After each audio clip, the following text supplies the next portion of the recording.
खगड़िया के फारबिसगंज में दिन दहाड़े एक व्यक्ति का धारदार हथियार से सर काट कर अलग कर दिया जाता है, जिसको लेकर पूरे बिहार में हड़कंप मचा है। और उसके बाद जो हत्यारा था उसको भी कुछ लोगों ने पीट पीट कर मार दिया। और इसको लेकर पूरे बिहार में चर्चा हो रही है कि जिस प्रकार से धारदार हथियार से पूरे बाजार में लोगों के बीच जो है सर धड़ से अलग किया गया, ये कहीं ना कहीं निंदनीय है। और इसी विषय पे हम बात करेंगे कि इसमें आगे की क्या प्रक्रिया होने वाली है और क्या क्या कार्रवाई जो हो सकती है, जिसको बताने के लिए पटना हाईकोर्ट के सीनियर एडवोकेट शिवनंदन भारती जी से इनसे हम जानकारी लेंगे और सारी जानकारियां आपको बताएंगे। इंडियन टाइम्स न्यूज पर शिवनंदन भैया आपका स्वागत है। जी बहुत बहुत शुक्रिया आपका। क्या आप बताएंगे, क्या कहना चाहेंगे कि जिस प्रकार फारबिसगंज में दिन दहाड़े व्यक्ति की धारदार हथियार से गर्दन उड़ा दिया जाता है?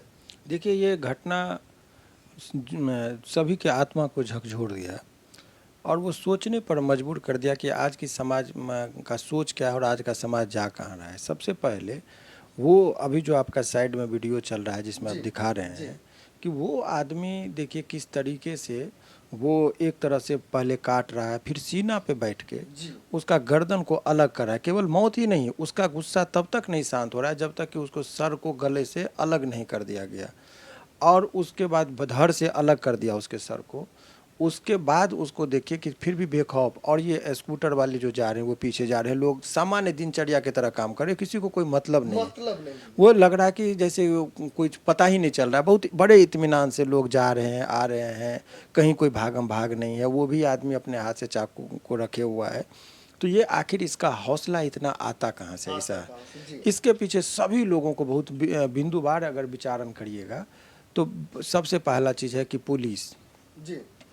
पुलिस जो है सो, और हम पुलिस का दोष इसलिए भी नहीं देते हैं कि ये दो तीन कारणों से फिर आएंगे, लेकिन सबसे पहले अभी आप देखिए कि जो अपराधी होते हैं उनको अगर सज़ा नहीं मिलता है तो उसके मन से डर निकल जाता है। तो समाज में डर खत्म हो गया है। लगता है कि पुलिस तो पकड़ती है, कोर्ट से 2 मिनट में बेल हो जाता है।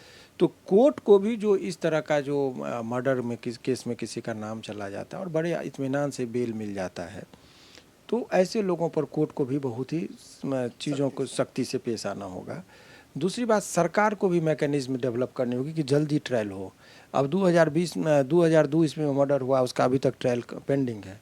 तो लोगों को लगता है कि कहाँ न्याय मिलता है, मार के तो गया था, जेल से बाहर है। तो ये जो समस्याएं, ये सब जो चीज़ें हैं लोगों के मन में।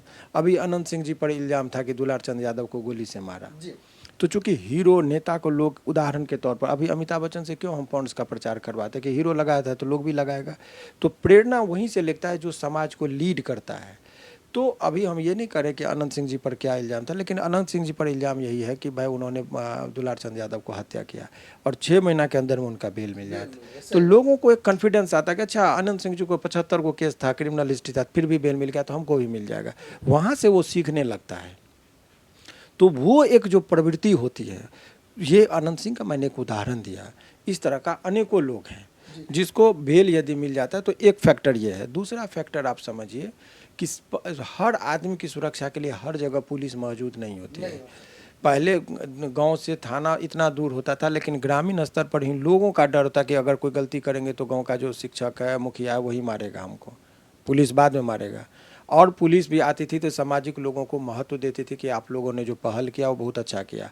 अगर आज के डेट में वहाँ पर किसी को कोई मार रहा था और वहाँ का लोकल लोग यदि करेगा, अभी क्या हुआ, उस अपराधी को पकड़ा लोगों ने, मॉब मारा चूँकि गुस्सा था, अगर और फिर उस पर FIR हो गया, तो अब क्या होगा कि दूसरी बार कोई मारता भी रहेगा तो और नहीं लोग जाएगा। अरे भाई, जो उसको इनाम देना चाहिए कि जो ठीक है वहाँ पर उसको पकड़ा, लोगों ने, मॉब ने उसको मारपीट किया, क्योंकि वो सद्य देखा था कि अपनी आंखों से हत्या किया है, उसका वीडियो था, तो मार दिया तो उसको कुछ नहीं, कम से कम केस तो एकदम नहीं होना चाहिए उन लोगों पर। इससे क्या होगा कि समाज उसको कंट्रोल करेगा। समाज को जब तक आप छूट नहीं दीजिएगा, ये मॉब लिंचिंग का बहाना देकर नहीं होगा, क्योंकि पुलिस को हर जगह हर आदमी की सुरक्षा करने के लिए पुलिस नहीं होती है। इसीलिए इस सब केसों में आप FIR भी करिए तो अज्ञात के विरुद्ध FIR करके छोड़ देना चाहिए, उसको वीडियो फुटेज के आधार पर तंग और परेशान नहीं करना चाहिए। हाँ बोलिए। लेकिन सवाल पैदा होता है कि जो फारबिसगंज में जो डबल मर्डर हुआ है, इसके पीछे की सच्ची कहानी क्या है? क्या कारण हो सकता है कि एक व्यक्ति दूसरे व्यक्ति का निर्मम हत्या करके सर अलग कर दे? देखिए, जो अभी तक जो जांच और अनुसंधान की बातें जो आ रही हैं उसमें आप देखेंगे तो अभी एक बात तो ये समझ में आ रहा है जी कि जो व्यक्ति सत्तू चलाता था और वो ड्राइवर मुसलमान था, जी तो एक स्टोरी ये है कि वो पार्किंग को लेके झगड़ा हुआ। दूसरी बात और भी बहुत मनोवृत्ति है कि वो कहता है कि वो आया वहाँ पर और पार्किंग को लेकर झगड़ा। देखिए दो, फिर इसको बहुत लोग अदरवाइज लेंगे, लेकिन सत्य है, उसको मानना पड़ेगा। आदमी का प्रचार जब होता है ना, समाज किस रूप में जा रहा है। रामनवमी में आप तलवार लेके निकलते हैं, पहले इतना नहीं निकलता था। मुहर्रम में वो तलवार लेके निकला। देश में हिंदू मुस्लिम के नाम पे तनावपूर्ण स्थिति है। तो अगर कोई हिंदू अगर मुसलमान को मार भी देता है तो लोग उसको जातीय कलर देता है। इसमें भी देने की कोशिश की गई, लेकिन ये तो संजोग, जब चाहे वो हिंदू मारा हो या मुसलमान मारा हो, हत्यारा है। और हिंदुस्तान का ये बहुत खूबसूरती चीज़ है कि नेता कितना भी हिंदू मुस्लिम को लड़ाने के लिए चाहे, लेकिन यहाँ लड़ता नहीं है लोग। क्या हुआ कि वो लड़का हिंदू था, मारा मुसलमान को, लेकिन बाद में जो भीड़ है उसमें देखिएगा अधिकतर हिंदू ही हिंदू को मार दिया। जी वो इसलिए कि उसके नज़र में ना वो हिंदू है ना मुसलमान है, अपराधी है। ये हमारे हिंदुस्तान की खूबसूरती है। तो ये जो चीज़ें आप और हम लोग देख रहे हैं कि नफ़रत का जो ये है बीज बोया जा रहा है, तो ये उसी समाज में हमको और आपको रखना है। कौन आदमी को कहाँ को, और पुलिस का कोई डर और खौफ नहीं रह गया, क्योंकि डिटरेंट थ्योरी जो है समाज में वो ख़त्म हो गया। क्योंकि बड़े इत्मीनान से देखता है, अरे ये तो मारा था, पाँव में गोली, बेल मिल गया। 4-4 गो मर्डर हो जाता है, बेल मिल जाता है। तो आदमी का डर खत्म हो गया है। अब इस पर विवेचना जुडिशरी को बहुत महत्वपूर्ण तरीके से करना होगा कि आप अपराधियों को इतना, पुलिस का भी दोष इसलिए नहीं दिया कि पुलिस कितने लोगों की प्रोटेक्ट करेगी जब तक समाज नहीं चाहेगा। अरे भाई, जब वो काट रहा था सब आप देख रहे थे, वीडियो बना रहे थे, कोई उसको रोक नहीं रहे थे। कोई आदमी को हुआ जो 112 को हम कॉल करते ताकि पुलिस आ जाए, उस दौरान बच जाता, इलाज हो जाता, उसको इत्मीनान से करने। चाकू था, कोई बंदूक नहीं था, 5 आदमी ग्रुप बना के जाता, सीधे उसको पकड़ लेता। आपको नहीं लग रहा है कि अभी के समय में मानवता नाम की कुछ चीज नहीं रही? नहीं। रेप होता है तभी लोग देखते रह जाते, हत्या हो रहा है तभी लोग देखते रह जा रहे, कोई रोकने टोकने का नाम तक नहीं ले रहा है। इसके पीछे समझिए ना, पहले का समाज ऐसा नहीं था। बुद्धजिलता जो आया है लोगों में, बुद्धजिलता नहीं, अपनी जान माल को सुरक्षा और परेशान होना नहीं कोई चाहता है। अगर उस दौरान में कोई आदमी वहाँ पर जाता भी चाकू वाले को रोकने के लिए, वो हाथापाई करता, उसको यदि मार देता चाकू से, जैसे हम गए देख रहे हैं, तो हम पर भी हमला करेगा, हम ही उसी का चाकू पकड़ के उसको मार देते तो हम मर्डर केस में जेल में चले जाते। वहाँ पर पुलिस को हमको इनाम देना चाहिए कि नहीं, आप मारते हुए व्यक्ति को बचाने गए तो आपको सरकार को कम से कम इनाम देना चाहिए। ये प्रवृत्ति जिस दिन से चलने लगेगी, अगर कोई आदमी ये घोषणा कर दे अभी सरकार आज के डेट में कि कहीं पर कोई क्राइम हो रहा है, अगर उसको रोकने में जो लोग भागीदारी देंगे, साल में 200 सीट ऐसा रहेगा जिसको डीएसपी बनाया जाएगा। देखिए पूरा देश में कैसे चीज़ ठीक होने लगती है। लेकिन यहाँ पे जो भीड़ उस हिंदू को मारा, पीट के मार दिया, जिसने हत्या किया था, उनके ऊपर एफआईआर हो गया। तो इसमें क्या क्या कार्रवाई होने वाली है जो एफआईआर हुआ है? एफआईआर तो वो दिखाएगा कि मॉब लिंचिंग का मामला है, ये हुआ है, लेकिन ये एफआईआर अज्ञात के करना भी टेक्निकलिटीज है कि कोर्ट करना चाहिए। जंगल राज क्या होता है वो समझिए। जंगल का कानून होता है कि तुम जो बलवान है उसको मार दो। एगो बकरी है, 4 गो शेर आया तो उसको मार देगा, गीदड़ को आया तो सबको हाथी मिल के मार देगा। तो ये जंगल का कानून में कोई किसी को, तो जंगल राज का मतलब ये होता है, वो समझिए कि उसको, वो आदमी ने ड्राइवर के नाम पर बेखौफ होकर उसको काट दिया पार्किंग को लेकर, बाद में भीड़ ने उसको मार दिया। अब भीड़ में जो आदमी ट्रेस किया हुआ है, तो जिसका आदमी मरा है वो पूरे उसको मारेगा, तो फिर जंगल का कानून बन जाएगा। तो जंगल राज का मतलब ये होता है। तो असली चीज़, और दूसरी बात, सरकार अभी एक बिहार की राजनीति में और एक चीज़ देखने को मिला है कि अस्थिरता है गवर्नमेंट में। नीतीश कुमार जी कभी दिल्ली जा रहे हैं, कभी बिहार में रह रहे हैं, तो पुलिस भी ऐसे परिस्थिति में जो है ना, वो डायलिमा में रहती है कि हमको कौन नेतृत्व कर रहा है। तो जब केंद्र में जो सरकार होती है वो अगर कमज़ोर होती है तो अपराधियों का मनोबल बढ़ता है।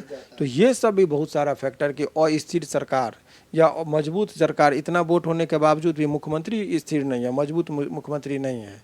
चूँकि वो नीतीश कुमार जी पर हम टिक्का टिप्पणी नहीं कर, अगर वही उन्हीं को स्टैंड करना तो गृह है, कल चले जाएंगे शपथ ग्रहण लेंगे आज ले, तो पुलिस प्रशासन किसको फॉलो करे, किसको ये करे। तो ये सब भी चीज़ें हो रही है जिस वजह से सारा खामियाजा रोड पर आपको देखने को। लेकिन दूसरी तरफ देखा जाए, जो फॉरबिसगंज में हत्या हुआ है, इस मामले में आगे क्या होने वाला है? किसको न्याय मिलेगा, किसको इंसाफ मिलेगा, कौन जेल जाएगा? क्योंकि जिसने जो मरी और जिसने मारा है, ये दोनों तो चले गए यहाँ से। इसमें परेशान आम जनता होंगे। आम जनता वो परेशान होंगे जो इस भीड़ में वीडियो बनाया, जिनके वीडियो कैमरा में चेहरा आया, उसके आधार पर पुलिस सबको ट्रेस करेगी, उसको पुलिस गिरफ्तार करेगी, नहीं तो बेल के लेना पड़ेगा। तो मरने वाला भी मर गया, मारने वाला भी मर गया, लेकिन आम जनता जो उसको मदद करने गया वो एफआईआर होगा उन लोगों पर। जो लोग वहाँ पर उस अपराधी को पकड़ने की कोशिश किया उन लोग पर एफआईआर होगा, वीडियो में उसको चेहरा के आधार पर होगा, एक केस होगा, एफआईआर फेस करना पड़ेगा और वही लोग परेशान होंगे। यही कानून रह गया है। ऐसे में पुलिस की जिम्मेदारी बनती है कि अज्ञात के विरुद्ध एफआईआर करके किसी व्यक्ति को तंग न करे, किसी को बेल नहीं लेना पड़े, इसको अप्रिसिएट करे। जो लड़का उसके हाथ से चाकू गिरवाया उसको वीडियो में देखिएगा, बोल रहा है कि इधर आओ तुमको कोई नहीं मारेगा, चाकू उसको उसको उसको मुख्यमंत्री के हाथ से पुरस्कार दिलवाना चाहिए, ताकि समाज में लोग इस तरह का पहल करेगा। अगर आप केस के नाम पे टॉर्चर करिएगा तो ऐसे ही गाय बकरी भैंस की तरह लोगों को रोड पे काटता रहेगा, कोई आदमी किसी का मदद नहीं करेगा। सही बात कहा। और जिस प्रकार आप सभी जानते हैं कि फॉरबिसगंज में जो हत्या हुआ है, एक हिंदू ने दूसरे मुसलमान का हत्या कर दिया बीच रोड पे, लोग देखते रह गए और धारदार हथियार से, नींबू काटने वाले हथियार से उसका गर्दन काट के रोड पे रख दिया और वहाँ पे खड़ा है और भीड़ आती है उसको भी मार देती है। और इसमें जो है बहुत सारे लोगों के ऊपर जो है एफआईआर वगैरह हो चुका है। अब देखना यह है कि पुलिस जांच पड़ताल करके आगे कौन सी कार्रवाई करती है। बाकी इस वीडियो में आपने पूरे समरी समझ लिया होगा कि किस प्रकार से हाई कोर्ट के सीनियर एडवोकेट शिवनंदन भारती जी ने आप लोगों को सारी जानकारी दी। इस विषय में आपका क्या कहना है, कमेंट करके हमें जरूर बताइएगा।